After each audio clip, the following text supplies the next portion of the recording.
Are you dreaming of homeownership that's affordable and low maintenance? Well, today we're going to talk about the ins and outs of condo living. And be sure to stick around for our exclusive tour of a $100,000 condo that you can get into in Evansville. But first, make sure to check out the quiz in the comments so you can find the right area in Evansville for you. We are Molly and Kendra with the Angel team. Be sure to like our channel and subscribe so you don't miss any of our future content. We cover all things living in Evansville, Indiana. Let's hop into it. Okay, so I think first off, I think we should explain what is a condo and kind of what that means. So when it comes to a condo, you actually own the interior of the structure. So you own the walls, interior walls. But when it comes to the exterior of the buildings, the common areas, all of that, that's actually maintained by the homeowners association. So you also may hear the word thrown around of a townhome synonymously, but they're a little bit different. With a townhome, you actually own the interior and exterior of the building. There's probably still a homeowners association in with that as well, but it's just a little bit difference in what you actually own. Because with the townhome too, you usually own the property that it's in, right, or that it's located on, whereas with a condo, you're not going to do that. Right. With a condo, you could be a freestanding building, but a lot of times you're looking at a structure that might be multiple stories. You'll see that maybe later on with the tour that we're going to give you. So it can, from the exterior, sometimes appear to be an apartment building, but you can actually own that. So I think it's important to say that condos aren't a one size fit all type thing. What's in one area might be completely different, a condo set up in another. So you're going to see a wide variety when you're looking for a condo living. Yeah, and in that aspect too, you're going to see a wide range of prices. Yes. They can be a great way to find an affordable way to get into home ownership, but you can also find really nice condos that hit a higher price point. They might have more amenities that they provide, or it might be just a location that makes the price point a little bit higher. So let's talk about some of the benefits of condo living. So I think we've already kind of touched on this a little bit, but the affordability, I think, is probably one of the big ones. You can really get into quite a lot of space for a lot less money than you were if you were to buy a freestanding home. Yeah, and it's kind of like, in some ways, some of it is like apartment living, but you're actually owning something that's going to appreciate in value versus just handing your rent over to somebody month to month, and you're giving them the ability to get the appreciation. So right. Another thing is the amenities that condo neighborhoods provide. I think every neighborhood is a little bit different depending on, their setup and things, but you'll have different condos that have pools or maybe a clubhouse for neighborhood gatherings and meetings. We've even had one before that had a putting green on the roof. Yeah. So like you said, it just depends. Sometimes there'll be workout rooms, things like that. So again, it's kind of like apartment living. Yeah. So with a condo, the HOA will be maintaining those, what they call common areas. So another advantage would be that a lot of them are in prime locations. Yeah. So in Evansville, I think no matter what side of town you take, or you want to look at, so after taking your quiz, if you find out what side of town you want to live on, really any side of town of Evansville has a condo available to it. I agree, and I think there's some variety of price points in each side of town too, on different condo neighborhoods as well. So definitely a lot of options in our area. Yeah, no matter what lifestyle you're looking. So there are 55 plus communities. So if you're looking for a neighborhood where you aren't going to have to deal with kids, you're not going to have them running down the street and all that, there are communities that only let people 55 and above live in. Then you also, depending on the lifestyle you want to have, if you want to live downtown, there's beautiful condos down there where you have riverfront views and all that. But if you want to be closer to where you work or something like that, a lot of neighborhoods in this area have little sections to them that have condo living in them. So one that comes to mind for me is Cambridge. If you were a golfer or enjoyed that type of scene, Cambridge has quite a few condos set up there that the golf course is literally in your backyard. Yeah, and I feel like I've seen a kind of a little explosion of condo living in Newburgh, and they've even put them up right next to the Walmart there. So if being close to shopping and restaurants and all that, you can definitely find condos like that where you are literally next door to anything that you would need. So another advantage to owning a condo is saving on your insurance. We talked earlier kind of what the difference is between a condo and a townhome. So since you're only having to insure the interior of the facility or the home, you can get some savings on that because the HOA is having to maintain the exterior of it. And then that kind of leads into also an advantage is investment potential. So depending on which condo you live in, every HOA is a little bit different. So condos can be a great Airbnb option if the homeowners association allows it. Right. A lot of them don't. So when you're purchasing, you definitely want to have your realtor look into the bylaws and everything. But the one that we're getting ready to show you a tour of actually does allow Airbnbs. So another benefit would be the built-in community aspect.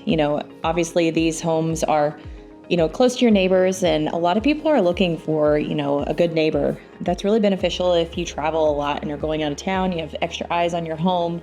But as people age too, I think they're looking for someone to be close by. Yes. Yeah, you definitely have more of that community feel because you're probably dealing with your neighbors when it comes to HOA decisions and all that.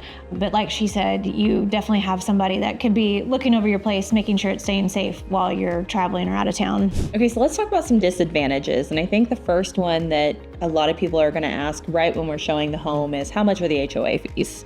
Yeah, so they can be costly. So it's also important that when you're looking into living in a place like this is asking what that HOA fee covers. So it might initially be a sticker shock, but then once you find out, oh, it covers this and this and this, it actually might seem like a pretty good deal. Yeah, so it's not uncommon for HOA fees to cover things like your trash or maybe parking or different things that you might pay for anyways if you were living in this area. So sometimes it can actually just kind of pull some of your daily expenses down. But then other times you just need to know like how much is being put back for the roof maintenance and that kind of thing. So it's just really important to dig into.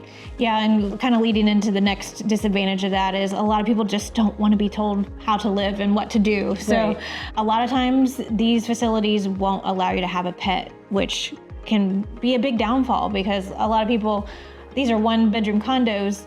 And so a lot of people like to have a pet for companionship. So again, look into the bylaws and see what you're allowed to have when it comes to that. And so that also leads kind of into you have less say into what the exterior of your building is going to look like.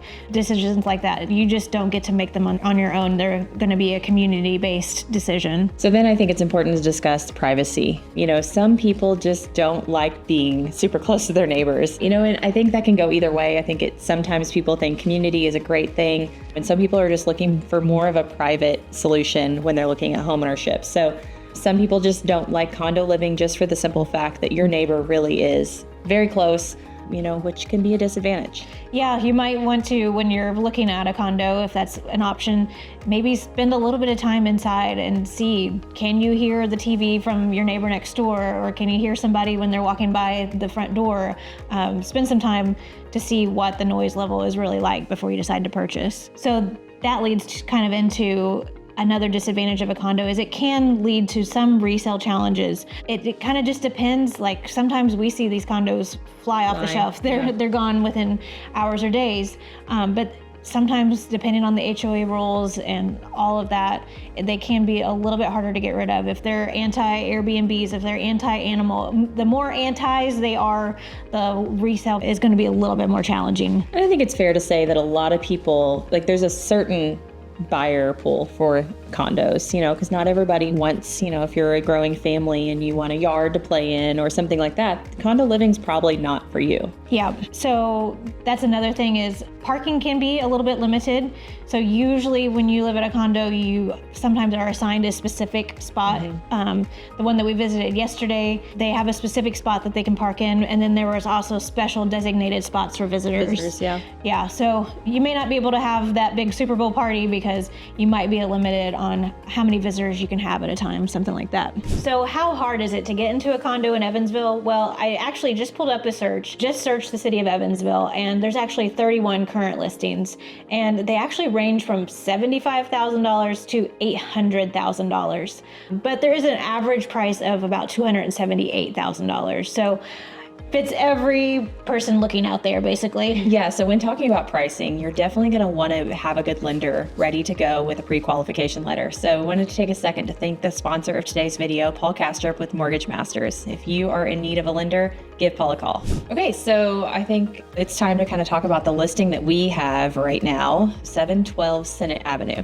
Yeah, so this is located on the north side. You're super close to the North Park area, you're close to the airport and Highway 41, and you're actually on the backside of a golf course, so it's kind of tucked in there. You kind of wonder, how are you going to get to this location? Because it's a little bit tucked back. So this one in particular is on the first floor. Yeah, which is kind of nice, because when you're thinking about bringing in your groceries and all that, you just can walk right into it, and there's really not even a step into it. Right. And I do think it's fair to say that helps with value, when you're looking at condos. If you are looking at multi-level condos, being on the first floor definitely does help that, because it's a little bit more convenient. Yeah.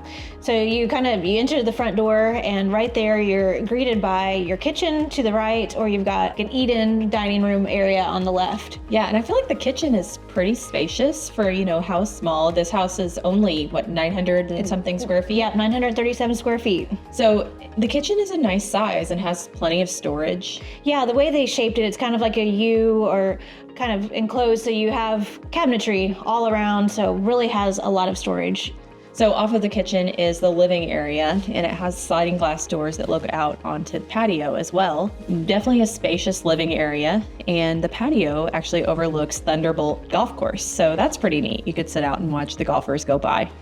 Yep, and then beyond that, then you also have, it's a 1-bedroom, 1-bath, and they both are spacious, and the bath and the bedroom are separated by a hallway, and every part of that hallway, they used every bit of it to provide you with a lot of closet space. So I was really surprised. Every time I opened a door, I was like, holy cow, that's a huge closet. More storage. Yes. Yeah, it was really incredible on how much they optimized that space to allow, because if you're downgrading a little bit, people are always worried about storage. Yep, and then right outside your front door, you have your mail is available there. There's an elevator, and then there's the stairway that takes you upstairs. So your laundry facilities and an additional storage space for just your unit is also upstairs. So tell us down in the comments, what do you think? Do you like condo living better, or would you prefer a single family home?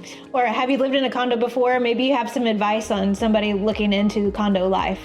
We would love to see your comments below. But other than that, thank you so much for watching. Please hit that like and subscribe button so that you don't miss any future content on all things living in Southwestern Indiana. Thanks for watching. See you next time.